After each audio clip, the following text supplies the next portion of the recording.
अस्सलाम वालेकुम। आमिर अहमद खेलों पे तजियो तबसरों के साथ हाजिर। अभी कुछ दिनों पहले हमने एक सेगमेंट शुरू किया था जिसमें हम चाह रहे थे कि आपकी आरा भी लें। टॉपिक ये था कि पाकिस्तान क्रिकेट की ज़ुबू हाली, जिसे हम इंग्लिश में डाउनफॉल कहते हैं, वो क्यों हुई और उसका सलूशन क्या है। तो आप सबका बहुत बहुत शुक्रिया कि आप लोगों ने बहुत अच्छी तरीके से इसमें बढ़ चढ़ के हिस्सा लिया। काफ़ी वीडियोस मुझे महसूस हुई, लेकिन ये था कि अगर सबकी वीडियो लगाते तो वीडियो बहुत लंबी हो जाती। तो इसलिए हमने 3 मुंतखब वीडियोस की हैं। उम्मीद है कि आपको पसंद आएगी। इसमें पहली वीडियो तो है सऊदी अरब से मिसेस आयशा मुबस्सिर, मिसेस मुबस्सिर की। और जो दूसरी वीडियो है वो mister Umair Cheema Saskatchewan Canada से। और तीसरी वीडियो जो है वो कराची से उस्मान सलीम की है। तो आइए देखते हैं। अस्सलाम वालेकुम, मैं जद्दा से बात कर रही हूँ, उमैर मुबस्सिर। आपने जो बात की है पाकिस्तानी क्रिकेट के डिक्लाइन की, तो इसके कुछ बुनियादी अवामिल हैं जिसकी वजह से पाकिस्तान की क्रिकेट बतदरीज ज़वाल का शिकार हुई। और अगर आप मुझे कहने दें तो मैं ये समझती हूँ कि पूरी दुनिया में क्रिकेट का जो मेयार है और जो क्रिकेट का जो एक स्टाइल था, ये क्रिकेट जिस तरह से शुरू की गई थी, अब वो तनज़्ज़ुली का शिकार है। तो बहरहाल हमारा मौजू इस वक्त पाकिस्तान की क्रिकेट का डिक्लाइन है। तो मैं ये समझती हूँ कि इसमें सबसे अहम फैक्टर जो है वो हमारे यहाँ मुल्क में जो इदारों के अंदर अक़रबा परवरी है, सियासत है, पसंदीदगी नापसंदीदगी है, उसकी बुनियाद पर हमारी जो क्रिकेट तनज़्ज़ुली का शिकार हुई। फिर हमने ये भी देखा कि जब 50 के बाद से हम दुनिया क्रिकेट में हमारा एक नाम हुआ, उससे पहले वेस्ट इंडीज़ की टीम,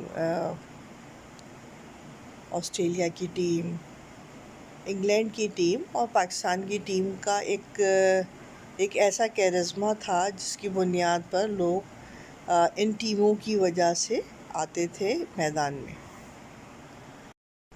और उसके बाद फिर ये हमने देखा कि क्रिकेट में जैसे जैसे कमर्शियलिज़म आया, यानी कैरी पैकर का जो ज़माना था, जब क्रिकेट सफ़ेद कपड़ों से निकल के रंगीन हो गई, गेंद जो है उसका कलर भी चेंज हुआ और हर खिलाड़ी जो था वो पैसे की बुनियाद पर कैरी पैकर में सेलेक्ट हुआ। जो चैनल 9 के कैरी पैकर थे, उन्होंने ऑस्ट्रेलिया में स्टार्ट की थी। तो जब जैसे जैसे क्रिकेट में पैसे की एक तरह से आप ये कह लीजिए कि तमा बढ़ी, या लोगों को ये एहसास हुआ कि अब जो खिलाड़ी हैं वो भी दूसरे और स्पोर्ट्स की तरह अच्छा कमा सकते हैं, अपने जो उनका नाम है या जो उनका जो गेम है उसकी बुनियाद पर। तो फिर ये हमने ये देखा कि आहिस्ता आहिस्ता चीज़ें जो है इनेतात का शिकार होती चली गई। पाकिस्तान की अगर हम बात करेंगे तो पाकिस्तान में तकरीबन सारे इदारे ही, क्योंकि इनकी अंदर कोई मैनेजमेंट नहीं है, कोई अपना फोरकास्ट नहीं करते, कोई उनका गोल नहीं होता, तो उस बुनियाद पर एडॉक बेस पर हर चीज़ जो है वो शुरू की जाती है। और जो फोकस या टारगेट होता है वो बहुत ही हम ये कह सकते हैं कि इतना महदूद होता है कि यानी आपको ये एहसास नहीं होता कि अगर हम किसी खिलाड़ी को सेलेक्ट करेंगे या हम किसी खिलाड़ी को बुलाएंगे तो उसकी जो परफॉर्मेंस है, क्योंकि देखिए खिलाड़ी जो है ना, कभी भी एक जैसी परफॉर्मेंस नहीं दे सकता। बड़े से बड़ा खिलाड़ी, चाहे वो गैरी सोबर्स हों या तेंदुलकर हों या सुनील गावस्कर हों, रिचर्ड्स हो, ज़हीर अब्बास हो, इमरान ख़ान हो, मतलब कोई भी आप अगर नाम ले लें तो उसमें आप ये देखें कि कोई भी ऐसा खिलाड़ी नहीं है जिसकी परफॉर्मेंस जो है वो तसलसल से बेहतरीन रही हो। अप एंड डाउन्स गेम का हिस्सा होते हैं, लेकिन इस बुनियाद पे हमारे मुल्क में खिलाड़ियों को टीम में शामिल करना, और फिर अगर उसकी परफॉर्मेंस ख़राब हुई है तो उसको निकाल देना, यानी उस पर अदम एतमाद का इजहार करना। तो इससे भी जो खिलाड़ी होते हैं वो थोड़े से, उनका कॉन्फिडेंस जो है वो शेक होता है, और वो फिर वो उस तरह से परफॉर्मेंस नहीं दे सकते। और जैसे मैंने आपसे कहा कि हमारे यहाँ सबसे बदकिस्मती ये रही कि इदारों ने कभी भी ये कोशिश नहीं की कि मुल्क में नेशनलिज़म जो है उसको प्रमोट किया जाए। एडॉक बेसिस पे सारे फैसले किए जाते हैं, एडॉक बेसिस पे खिलाड़ियों का सिलेक्शन होता है, कौन अच्छा है कौन बुरा है, कौन कितना ज़्यादा आपके हिसाब से या आपके हवाले से आपको बहुत ज़्यादा पैम्पर कर रहा है, तो उस खिलाड़ी को टीम में शामिल किया जाता है। यानी परफॉर्मेंस की बुनियाद नहीं है। यही वजह है कि फिर लड़कों में बदएतमादी और बददिली पैदा होती है, और जैसे ग्रास रूट लेवल से पहले क्रिकेटर्स आते थे, अब हमें उस चीज़ का फुकदान नज़र आता है। आज थोड़ा डिस्कस करेंगे पाकिस्तान के क्रिकेट की डाउनफॉल की वजूहात। मेरे ख्याल में ये कॉन्वर्सेशन हम दो हिस्सों में स्प्लिट कर सकते हैं, सिम्टम्स और कॉजेस। पहले सिम्टम्स में बात कर ले। सिम्टम्स थोड़े से ऑब्वियस है, हमारे बैट्समैन ज़्यादा स्ट्राइक रेट से नहीं खेल रहे हैं, हमारे पास बहुत ज़्यादा अटैकिंग बैट्समैन नहीं है, मॉडर्न क्रिकेट हम लोग नहीं खेल रहे हैं। पिछले 2-3 साल में जहां बाकी दुनिया क्रिकेट को लेके आगे मूव हो गई, हम अभी भी वही अर्ली 2000 वाले क्रिकेट में फंसे हुए हैं। अगर आप हमारा T20 स्क्वाड देखें और उसे कंपेयर करें दुनिया के किसी भी और मुल्क के स्क्वाड के against, take for example India. India के नंबर 1 से लेकर नंबर 6-7 तक जो बैट्समैन आते हैं उनका स्ट्राइक रेट 150 से ज्यादा। पाकिस्तान की टीम में 150 से ज्यादा स्ट्राइक रेट वाला बैट्समैन सिर्फ एक ही होता है मोस्ट ऑफ द टाइम, और वो है फखर जमान। उसके अलावा कोई भी हमारा बैट्समैन 150 के स्ट्राइक रेट से ज्यादा स्कोर नहीं करता, जिसकी वजह से हम T20 में 150, 160 और 170 जैसा स्कोर करते हैं। और ये स्कोर मेरी नजर में आजकल के दौर के क्रिकेट के लिए काफी नहीं है। 160 is not a par score anymore. 195 से 200 जो है वो आजकल के मॉडर्न डे का पार स्कोर है, कंसिडरिंग कि मोस्ट ऑफ द पिचेस जो है वो फ्लैट पिचेस। सेम इशू हमारा ODI में है। पिछले 4 साल को ही देख लेते हैं। पावर प्ले के अंदर पाकिस्तान की टीम ने पिछले 4 साल में एक भी छक्का नहीं मारा। Compare this to India. India के पिछले 4 सालों में पावर प्ले में 37 से ज्यादा छक्के हैं और हमारा कोई भी नहीं। हम अभी भी वही दो अर्ली 2000 वाली, मिड 2000 वाली ODI खेल रहे हैं। 240, 250, 270 इतना स्कोर हम टारगेट करते हैं, जो कि आज की क्रिकेट में पार स्कोर नहीं है। 300 प्लस स्कोर जो है वो आज की क्रिकेट में पार स्कोर है। रिसेंटली हमने भी 350 का स्कोर एक चेज किया, लेकिन वो एक नॉर्मली थी, नॉट अ नॉर्म। हम ओवरऑल इस स्ट्रेटेजी के साथ नहीं जाते कि हमने हर गेम में कॉन्स्टेंटली 300 से ज्यादा स्कोर करना है, बल्कि 320 से ज्यादा स्कोर करना है। और ये मॉडर्न डे क्रिकेट में एक बहुत बड़ा इश्यू है। अब सवाल ये उठता है कि क्यों हमारे पास बहुत ज्यादा एग्रेसिव बैट्समैन नहीं है। PSL में भी देख लें तो आपके पास 3 से 4 नाम सामने आ रहे हैं, कोई बहुत ज्यादा टैलेंट उभरता हुआ नजर नहीं आ रहा है। ये तो थे सिम्टम्स। अब बात करूंगा मैं थोड़े कॉजेस पे, क्योंकि हम अटैकिंग क्रिकेट को रिवॉर्ड नहीं कर रहे हैं। हम ऐसे बैट्समैन टीम में नहीं पिक कर रहे हैं कि जो अटैकिंग है, जो हायर स्ट्राइक रेट से खेलते हैं। और जब हम अटैकिंग बैट्समैन को रिवॉर्ड नहीं करेंगे by picking them up in the national team, उनको लंबा चांस नहीं देंगे, तो जो डोमेस्टिक के लड़के हैं वो ऐसी बैटिंग नहीं अपनाएंगे। अगर हम ये चाहते हैं कि हमारा डोमेस्टिक क्रिकेट और ज्यादा अटैकिंग बैट्समैन प्रोड्यूस करे, तो पहले हमें अपने नेशनल टीम में अटैकिंग बैट्समैन को रिवॉर्ड करना पड़ेगा, उनको चांस देना पड़ेगा, उनको खिलाना पड़ेगा, ताकि यंगस्टर्स को आइडिया हो कि अब पाकिस्तान क्रिकेट ऐसे बैट्समैन चाहता है जो तेज खेलते हैं। एवरेजेस मैटर नहीं करती हैं।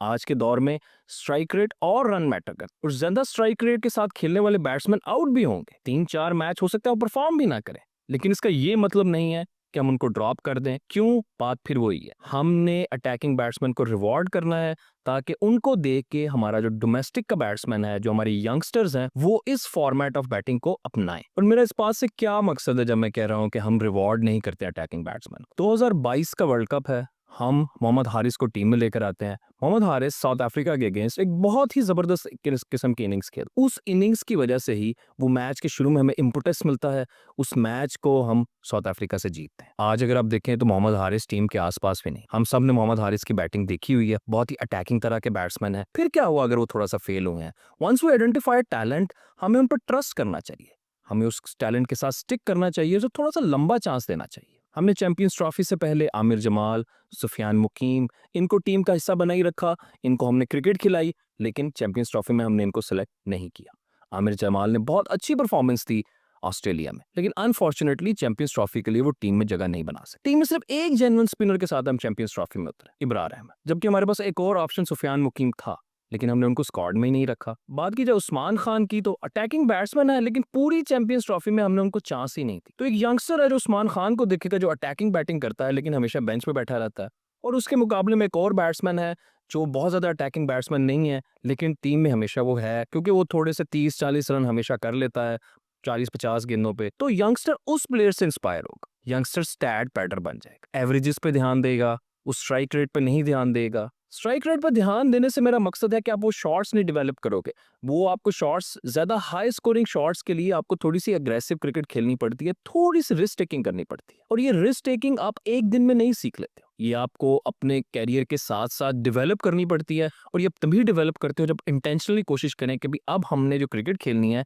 वो अटैकिंग खेलनी है, क्योंकि आगे पाकिस्तान को जो बैट्समैन चाहिए वो अटैकिंग बैट्समैन चाहिए। बैट्समैन लाइक उस्मान खान, मोहम्मद आसिफ, हमें ना थोड़ा सा ज्यादा लंबा चांस देना पड़ेगा। एक दफा जब हम कोई बैट्समैन आइडेंटिफाई कर ले, उसको हम नेशनल टीम में ले आए, तो सिर्फ 3-4 मैचेस के बाद उसको ड्रॉप कर देना सेंस नहीं बनती। अब्दुल्ला शफीक की एग्जांपल, अब्दुल्ला शफीक ने 3 लगातार 0 स्कोर किए साउथ अफ्रीका। इसको कंपेयर करें टॉम लेथम के साथ, टॉम लेथम ने भी 3 लगातार 0 स्कोर किए पाकिस्तान के साथ जो सीरीज थी उससे, और उससे पहले एक मैच में, लेकिन 3 लगातार मैचों में उन्होंने 0 स्कोर किया। हमने क्या किया, हमने अब्दुल्ला शफीक को ड्रॉप कर दिया। न्यूजीलैंड ने क्या किया, they stuck with Tom Latham, और टॉम लेथम ने अगेंस्ट पाकिस्तान चैंपियंस ट्रॉफी के अंदर बड़ी जबरदस्त बैटिंग की, और ऐसी बैटिंग की कि वो मैन ऑफ द मैच रहे। ये डिफरेंस है, जब आप एक प्लेयर को कॉन्फिडेंस देते हैं, जब उस पर ट्रस्ट करते हैं, तो उसकी एबिलिटीज निखर कर सामने आती हैं। जब हर वक्त ही यंगस्टर पे एक सिलेक्शन की तलवार लटकती रहेगी, तो वो कहां से खुल के क्रिकेट खेलेगा, वो ऐसे ही डरी हुई दबी हुई क्रिकेट खेलेगा। और अब हमें ऐसी डरी हुई दबी हुई क्रिकेट की जरूरत नहीं है।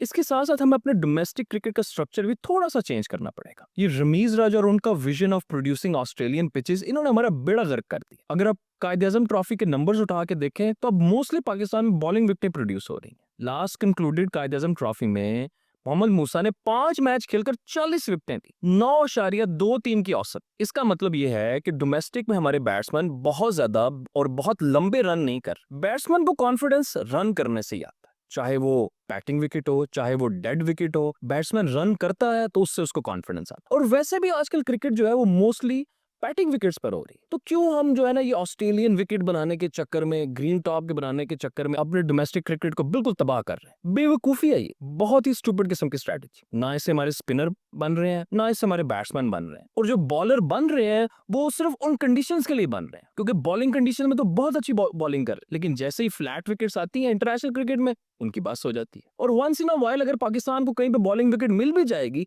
तो ठीक है, उसमें बैटिंग नहीं चलेगी, कोई मसला ही नहीं है। ज्यादातर क्रिकेट हम कहाँ खेल रहे हैं, ज्यादातर क्रिकेट हम खेल रहे हैं बैटिंग विकेट्स पर। तो to summarise all of this, मेरे ख्याल में हमें अपनी अप्रोच चेंज करनी पड़ेगी क्रिकेट की तरफ। और ये पीसीबी में हर रोज ये जो चेंज हो रहा है, कभी हमारा चेयरमैन बदल जाता है, कभी कोच बदल जाता है, कभी सेलेक्टर बदल जाते हैं, इतनी ज्यादा तब्दीलियों की वजह से भी हमारी टीम मसाइल का शिकार है। जब सेटअप इस तरह इतनी तेजी से बदले तो एक लॉन्ग टर्म प्लान बनाना मुश्किल हो जाता है। मेरे ख्याल में लॉन्ग टर्म प्लान तो है ही नहीं है, क्योंकि जो आया उसको ये नहीं पता वो अगले महीने होगा भी कि नहीं होगा। देख ले हमने जैसे जेसन गिल्स्पी को ट्रीट किया, तो हमारी मैनेजमेंट के भी कुछ बहुत बड़े ब्लंडर्स हैं। आई नो इसमें पॉलिटिकल एस्पेक्ट्स हैं, क्योंकि most of the time prime minister of Pakistan जो है वो पेट्रन ऑफ पीसीबी होता है, और वही सेलेक्ट करता है चेयरमैन ऑफ पीसीबी। लेकिन कोई तो सोल्यूशन हमें ढूंढना पड़ेगा। इस तरह कब तक चलेगा? हमें अपनी अप्रोच बदलनी पड़ेगी। डोमेस्टिक क्रिकेट में एक कन्वे करना पड़ेगा कि सिर्फ एवरेजेस मैटर नहीं करती हैं, एवरेजेस पे सिलेक्शन नहीं होगी। सिलेक्शन होगी किसने रन किए, तेज किए और इंपॉर्टेंट रन्स किए, किसने मैच जिताया। ये नहीं कि किसने 70 किया 120 वालों पे, वो इंपॉर्टेंट नहीं है। किसने एंड पर आकर क्लच सिचुएशन में मैच जिताया, उनको रिवॉर्ड करें, उनको टीम में लेकर आएं, ताकि यंगस्टर्स देखें कि किस तरह की क्रिकेट रिवॉर्ड हो, किस तरह की क्रिकेट खेलने के बदले में वो पाकिस्तान क्रिकेट टीम में पहुंच सकते हैं, ताकि उसी तरह की क्रिकेट वो डोमेस्टिक लेवल पे खेलें। तो ये थे मेरे 2 cent. Thank you very much for your time. Okay ji, अस्सलाम वालेकुम। मेरा नाम उस्मान है, और सबसे पहले I would like to congratulate team India for the one man show एक तरीके से। देखिए, हम लोग बात हमेशा से ही करते हैं कि स्पोर्ट्स में ख़ास तौर पे हमारी एक पाकिस्तान के पर्सपेक्टिव से अगर बात की जाए, स्पोर्टिंग में, क्रिकेट में ख़ास तौर पे, तो एक राइवलरी का एक हमेशा से एक इम्पैक्ट रहा है। बट अगर after this event, champions trophy के इवेंट के बाद से या दौरान ही चैम्पियंस ट्रॉफ़ी जब स्क्वाड अनाउंस हुआ था, तो इस चीज़ को मेरा ख़्याल है ग्राउंड रियलिटी पे इस चीज़ को अंडरस्टैंड करना और इस चीज़ को सही दिल से जो है वो तस्लीम करना कि हमारे स्क्वाड में वो क्वालिटी नहीं थी जो हमारा 15 रुकनी स्क्वाड का अनाउंस हुआ था। तो deep down inside we all knew कि what was going to happen some way और the another, and it happened the exact same way. तो बैड लक, लेकिन again coming back to the thing that I started off with is that to congratulate India for playing a very great game throughout the tournament. और देखें, वही वाली बात है दोबारा से कि जब आप एक यूनाइट होकर एक टीम पूरी चलती है, जब टीम में यूनिटी होती है, जब आप अपने लिए बात आपकी प्रेफरेंस होती है, बट फर्स्ट जो कि बहुत मैटर करती चीज़ वो आपका मुल्क होता है, जिसके लिए आप प्ले करते हैं, ठीक है। तो जब आपके पास ये माइंडसेट होगा, जब आपके पास इट्स माइंडसेट के साथ जब आप ग्राउंड में उतरेंगे, तो ऑब्वियसली रिज़ल्ट जो हैं वो बहुत डिफरेंट होता है। बट अनलाइक ये कि अगर आप